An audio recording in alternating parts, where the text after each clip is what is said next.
పంటలు పండించే ప్రతి ఒక్కరికి తెలుసు రసాయన ఎరువుల గురించి, సహజ ఎరువుల గురించి. అయితే వీటి మధ్య తేడాలేంటి? వాటి ఉపయోగాలేంటి? ఇక సహజ ఎరువుల తయారీ ఎలా చేయాలి? ఇక వాడే విధానం గురించైతే మనం ఇప్పుడు స్పష్టంగా తెలుసుకుందాం. ఈ వీడియోని ఎక్కడ స్కిప్ చేయకుండా అయితే చూడండి. ఇక రసాయనిక ఎరువులు. దీన్నే కెమికల్ ఫెర్టిలైజర్ అని కూడా అంటారు.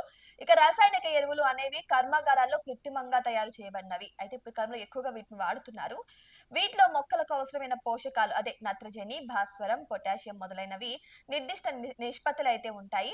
ఇక రాసాయనిక ఎరువుల ఉపయోగాల గురించి తెలుసుకుంటే వేగవంతమైన పోషకాల లభ్యత ఉంటుందన్నమాట. అంటే రాసాయనిక ఎరువులు నేలలో వేసిన వెంటనే మొక్కలకు పోషకాలు సులభంగా గ్రహిస్తాయి. ఇప్పుడు ఎలాగైతే మనం నాటు వైద్యాలు వాడుతూ ఉంటామో ప్లస్ ఇక్కడ ఏంటంటే కెమికల్ కలిపిన టాబ్లెట్స్, డ్రగ్స్ కూడా వాడుతూ ఉంటాం కదా! సో డ్రగ్స్ అయితే త్వరగా రియాక్ట్ అవుతాయి. బట్ మనుషులకి నాటు వైద్యం అనేది అంత తొందరగా రియాక్ట్ అవ్వదు కదా! సో ఇది కూడా అలాగే అన్నమాట. అయితే దీనివల్ల మొక్కల పెరుగుదల అయితే వేగంగా ఉంటుంది. అధిక దిగుబడి కూడా వస్తుంది. ఇక తక్కువ సమయంలోనే ఎక్కువ పంట దిగుబడి సాధించడానికి ఇవి సహాయపడతాయని చెప్పొచ్చు. ఇక పెరుగుతున్న జనాభాకు ఆహార అవసరాలు తీర్చడానికి ఇవి ముఖ్యమైనవి. ఇప్పట్లో ఎక్కువగా కూడా వాడుతున్నారు కాబట్టి. ఇక నిర్దిష్టక పోషక స్థాయిల విషయానికొస్తే వీటిలో ఏ పోషకం ఎంత ఉందో స్పష్టంగా తెలుస్తుంది. కాబట్టి నేల అవసరాలను బట్టి సరైన ఎరువునైతే ఎంచుకొని పిచికారీ చేయాల్సి ఉంటుంది. ఇక తర్వాత వాడకం కూడా వీటి వాడకం అంటే రసాయనిక ఎరువుల వాడకం కూడా చాలా సులువుగానే ఉంటుంది. ఇవి పొడి రూపంలో లేదా ద్రవ రూపంలో మనకి దొరుకుతా ఉంటాయి బయట. ఇక కాబట్టి వాటిని వాడడం వల్ల నిల్వ చేయడం కూడా చాలా సులభం అవుతుంది. ఇక రాసాయనిక ఎరువులు ప్రతికూలతలు తెలుసుకుందాం. భూసారం క్షీణత. అధికంగా ఈ రసాయనిక ఎరువులు వాడడం వల్ల నేల ఆరోగ్యం అయితే దెబ్బతింటుంది. ఇక సూక్ష్మజీవులు నశిస్తాయి. అంటే ఇప్పుడు భూమికి మంచి చేసే సూక్ష్మజీవులు ఉంటాయి. వాటి వల్ల చెట్లకు పోషణ వస్తుంది. సో దానివల్ల ఏంటంటే అవి కూడా నశించడం జరుగుతుంది. ఇంకా కాలక్రమేణా భూసారం అయితే దెబ్బతింటుంది. ఈ రసాయనాలు వాడడం వల్ల. ఇక పర్యావరణ కాలుష్యం కూడా జరుగుతుందనమాట. దాని గురించి కూడా తెలుసుకుందాం.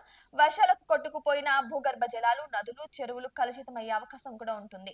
ఈ రసాయనిక ఎరువుల వల్ల. ఎందుకంటే అవి నీళ్ళల్లో కలవడం వల్ల మళ్ళా అవే మనము తాగుతున్నాం కాబట్టి మనకు కూడా హాని కలగొచ్చు. ఇక ఇక చూస్తే నిరంతరంగా రాసాయనిక ఎరువులను వాడడం వల్ల రైతులకు ఆర్థికంగా భారం కూడా అవుతుంది. ఎందుకంటే అవి ఎక్కువ ఖర్చుతో కూడుకున్నవి. ఇక నాణ్యత తరుగుదల. రాసాయనిక ఎరువులతో పండించిన పంటల నాణ్యత, రుచి కూడా తగ్గే అవకాశం ఉంటుందని కొందరు నిపుణులు కూడా అభిప్రాయపడుతున్నారు. ఎంతైనా కూడా నేచురలే ఇంకా అతీతంగా పండించినట్టు కూడా అవి వేరని చెప్పొచ్చు. ఇక చూస్తే సహజ సేంద్రియ ఎరువుల గురించి తెలుసుకుందాం.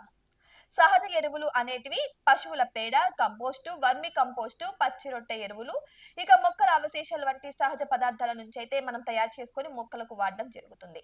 అయితే ఇప్పుడు సహజ ఎరువుల ఉపయోగాల గురించి తెలుసుకుందాం. భూసారం పెంపుదల. సహజ ఎరువులు నేలలో సేంద్రియ కార్బనాన్ని పెంచి భూసారాన్ని మెరుగుపరుస్తుంది. ఇక నేల గుల్లగా మారి నీటిని నిలుపుకునే శక్తి కూడా పెరుగుతుంది. ఇక సూక్ష్మ జీవుల పెంపకం.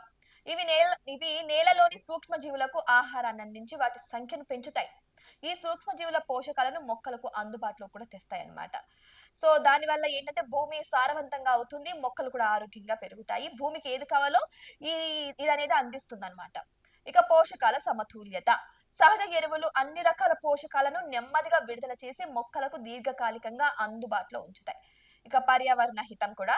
ఇక పర్యావరణ కాలుష్యాన్ని తగ్గించి భూమిని, నీటిని శుభ్రంగా ఉంచడానికి ఈ యొక్క సహజ ఎరువులైతే ఉపయోగపడుతూ ఉంటాయి. ఇక పంటల నాణ్యత విషయానికొస్తే సహజ ఎరువులతో పండించిన పంటలు రుచిగాను, ఆరోగ్యకరంగాను ఉంటాయి.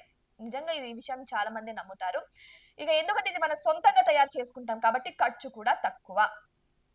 కాబట్టి రసాయనిక ఎరువులతో పోలిస్తే ఖర్చు కూడా చాలా తక్కువగా ఉంటుంది. మనకి బయట దొరుకుతుంది. ఇప్పుడు పశువులున్న వాళ్ళకి పేడ లభిస్తుంది.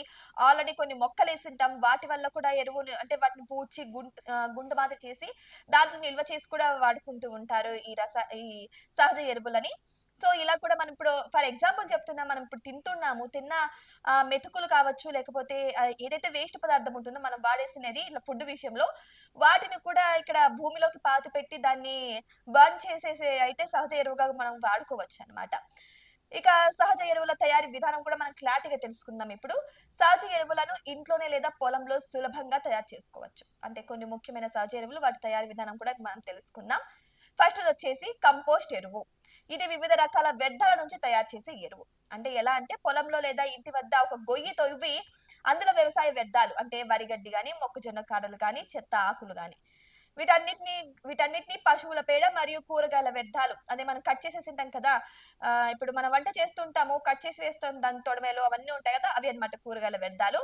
ఇక ఆహార వ్యర్థాలు అవి ఇందాక చెప్పాను కదా! తిని తిని పడేసిన ముసరు ఉంటది కదా! సో, అదన్నమాట. అవన్నీ పొరలు పొరలుగా వేయాలి. మధ్యలో పేడ కలిపిన నీటిని చల్లుతూ అట్లా పొరలు పొరలుగా వేసుకుంటూ ఉండాలి. దీనివల్ల కుళ్ళే ప్రక్రియ వేగవంతం అవుతుంది. ఇక 3-4 నెలల్లోనే ఇది మంచి ఎరువుగా మారిపోతుందన్నమాట. పైన మట్టితో కప్పి ఉంచడం చాలా మంచిది. ఇక ఈ ఎరువు వల్ల ఉపయోగాలు కూడా తెలుసుకుందాం. అన్ని రకాల పంటలకు, కూరగాయల తోటలకు, పూల మొక్కలకు కూడా ఈ ఎరువుని వాడొచ్చు. ఇక భూసారాన్ని కూడా బాగా పెంచుతుంది ఈ ఎరువు. ఇక తర్వాత చూసుకుంటే పశువుల ఎరువు. అంటే పశువుల పేడతో తయారు చేసే ఎరువు. ఇది పశువుల పేడ, మూత్రము, పశుగ్రాసం అవశేషాల నుంచి తయారవుతుందన్నమాట. అయితే ఇప్పుడు వీటి తయారీ గురించి కూడా తెలుసుకుందాం. పశువుల కొట్టాల వద్ద లేదా ఇంటి వద్ద ఒక నీడ ఉన్న ప్రదేశంలో పశువుల పేడ, మూత్రాదులు ఇక మిగిలిన గడ్డిని ఒక కుప్పగా వేయాల్సి ఉంటది. మీరు చాలా సార్లు గమనించే ఉంటారు. పశువులు ఉన్న చోట పేడతో, గడ్డితో కలిపిన ఒక కుప్పనేసి ఉంటారు. సో, ఆ కుప్ప అన్నమాట. దీన్ని రోజు సేకరించి కుప్పగా వేయడం వల్ల కుళ్ళిపోయి ఎరువుగా తయారైపోతుంది. తడి ఆరనివ్వకుండా చూసుకుంటూ ఉండాలి. ఎందుకంటే దాంట్లో కొన్ని పురుగులు కూడా ముసురుతూ ఉంటాయి. దాని వల్ల కూడా తొందరగా ఇది కంపోస్ట్ అవుతుందన్నమాట. సో, ఈ ఈ ఎరువు వల్ల వచ్చే ఉపయోగాలు కూడా తెలుసుకుందాం. ఇక పొలాల్లో వేసుకోవడానికి వానాకాలం ఇది మేలని చెప్పొచ్చు. ఇక భూమికి సహజ సిద్ధంగా బలం చేకూరుస్తుంది ఈ ఎరువు. పంట దిగుబడికి దోహదపడుతుంది. వరి, చెరుకు, పత్తి, కూరగాయలు వంటి అన్ని పంటలకు కూడా ఈ ఎరువు ఉపయోగపడుతుంది. ఇక తర్వాత ఎరువు వస్తే వర్మి కంపోస్ట్ ఎరువు అంటే వానపాముల ఎరువు అన్నమాట. ఇక వానపాముల సహాయంతో సేంద్రియ వ్యర్థాలను కుళ్ళిపోయేలా చేసి ఈ ఎరువును తయారు చేస్తారు. తయారీ విధానం తెలుసుకుందాం. ఒక గుంటలో లేకపోతే కంటైనర్ లో U200C వానపాములను వేసి వాటిని ఆహారంగా పండ్లు, కూరగాయల తొక్కలు, ఎండిన ఆకులు, ఇతర సేంద్రియ వ్యర్థాలను వేయాల్సి ఉంటుంది. వానపాములు వీటిని తిని విసర్జించడం ద్వారా ఎరువు తయారవుతుంది. ఇది 2-3 నెలల్లో సిద్ధంగా ఉంటుందన్నమాట. ఆ ఎరువుని మనం ఉపయోగించుకోవచ్చు. అయితే ఇప్పుడు ఆ ఎరువు ఉపయోగాలు తెలుసుకుందాం. గులాబీ వంటి పూల మొక్కలకు, కూరగాయల మొక్కలకు, ఇంటి తోటలకు చాలా ఎక్కువగా ఇది మంచిదని చెప్పొచ్చు. పోషకాలు కూడా అధికంగా ఉంటాయి ఈ ఎరువులో. ఇక తర్వాత చూసుకుంటే పచ్చి రొట్ట ఎరువులు అంటే గ్రీన్ మాన్యూర్. కొన్ని రకాల మొక్కలను పొలంలో పెంచి అవి లేత దశలో ఉన్నప్పుడు దున్నేసి నేలలలో కలిపేయడాన్ని పచ్చి రొట్ట ఎరుపు పచ్చి రొట్ట ఎరువు అని అంటారు. వీటి ఉపయోగాలు కూడా తెలుసుకుందాం. అయితే మొక్కలు ఏమేం మొక్కలు వాడాలంటే దీనికి జనుము, పిల్లి పెసర, జీలుగా, అటల గంజ మొదలైన మొక్కల్ని ఈ ఎరువులకు ఉపయోగిస్తారు. లేత మొక్కల్ని. అయితే ఈ ఎరువు తయారు చేయడానికి ఏ ఏ మొక్కలను ఉపయోగిస్తారో తెలుసుకుందాం. అవేంటంటే జనుము, పిల్లి పెసర, జీలుగా, అటల గంజ ఈ మొదలైన లేత మొక్కలనైతే ఈ ఎరువు తయారు చేయడానికి ఉపయోగిస్తారు. అయితే ఈ ఎరువు ఉపయోగాలంటే తెలుసుకుందాం. ఈ మొక్కలు నేలకు నత్రజనిని అందించి నేల భౌతిక లక్షణాలను మెరుగుపరుస్తుంది. సహజ ఎరువులు ఏ పంటకు ఎలా వాడాలి? సహజ ఎరువులను దాదాపు అన్ని రకాల పంటలకు కూడా మనం ఉపయోగించుకోవచ్చు అని చెప్పొచ్చు. ఇక వరి, గోధుమ, మొక్కజొన్న వంటి ధాన్యపు పంటలకు పశువుల ఎరువు, కంపోస్ట్ ఎరువులను పొలం దున్నేటప్పుడు లేదా నాటే ముందు నెలల్లో అయితే కలపాలి. ఇక జీవన ఎరువులైతే అజటోబాక్టర్, అజోస్పిరిల్లం, అజోలా వంటి వాటిని కూడా వాడవచ్చు. ఇక పప్పు దినుసుల పంటలకైతే అదే కంది, మినుము, పెసర, శనగ ఉంటాయి కదా పప్పు దినుసులు. వాటికైతే రైజోబియం అనే జీవన ఎరువుని విత్తశుద్ధి ద్వారా కూడా వాడాలి. ఇది నేలలో నత్రజనిని స్థిరీకరించి మొక్కలకైతే అందిస్తుంది. ఇక పశువుల ఎరువుని కూడా వాడొచ్చు అన్నమాట దీనికోసం. ఇక కూరగాయలు, పూల మొక్కలు, కంపోస్ట్ ఎరువులు, వర్మి కంపోస్టు, ఆవు పేడ ఎరువులను అయితే వీటికి వాడాల్సి ఉంటుంది. ఇక మొక్కల మొదళ్ళ చుట్టూ వేసి మట్టితో కలపాల్సి ఉంటుంది. మట్టితో కప్పాల్సి ఉంటుంది అనమాట. అంటే మట్టితో కలిపి వాటిని కప్పాల్సి ఉంటది మొక్క చుట్టూ.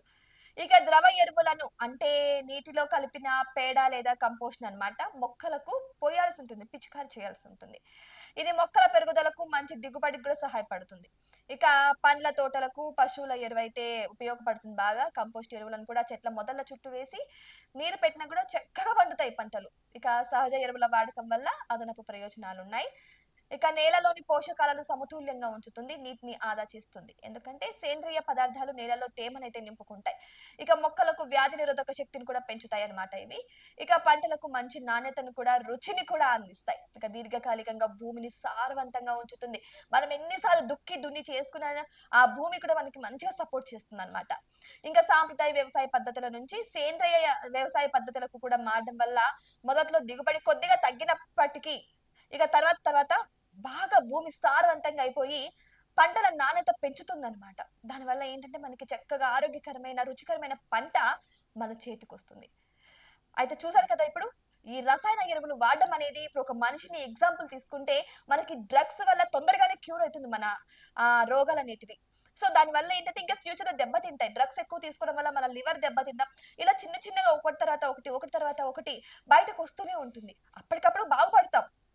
సో, అలాగే మొక్కలకు కూడా రసాయన ఎరువులను వాడడం వల్ల అప్పటికప్పటికి బాగానే సమృద్ధిగా ఉంటాయి. తర్వాత వచ్చే పరిణామాలనైతే ఎవరు చూడరు. సో, ఆ పరిణామాలు చాలా భయంకరంగా ఉంటాయి. అది భూమికి గూడా కుంగతీసే పరిస్థితులు ఏర్పడతాయన్నమాట. అంటే మనల్ని ఎలాగైతే ఇవి కుంగతీస్తాయో, ఈ కెమికల్స్ అనేటివి సేమ్ అదే రీతిలోనే ఉంటాయి. దానివల్ల చాలా హానికరం కూడా. ఇక మనకు నాటు వైద్యాలుంటాయి. అది మనం వాడే కొద్దీ చిన్నగా, నెమ్మదిగా వాడుతూ ఉంటాం కదా! సో, అది మనకొక రోగం తగ్గాలంటే వీటి వాడకము చాలా స్లోగా పనిచేస్తుంది. ఎఫెక్ట్ అనేది చాలా స్లోగా ఉంటుంది. అంత తొందరగా అయితే ఎఫెక్ట్ చూపించదు. బట్ దీనివల్ల రిజల్ట్ 100% ఉంటుంది. సో, ఇవి గూడా అంతే మొక్కలకి ఈ సహజ ఎరువులు కూడా అలాగే పనిచేస్తాయన్నమాట. సో, చూసారు కదా! ఆహ్, చూసారు కదా! రసాయన ఎరువుల వాడకం వల్ల ఎటువంటి ఉపయోగాలుంటాయో, సహజ ఎరువులు ఎటువంటి ఉపయోగాలుంటాయో, అయితే వీటి తయారీ విధానాలు కూడా చూసాం కదా! ఇటువంటి మరిన్ని అప్డేట్స్ కోసం మా ఛానెల్‌ని సబ్స్క్రైబ్ చేసుకోండి.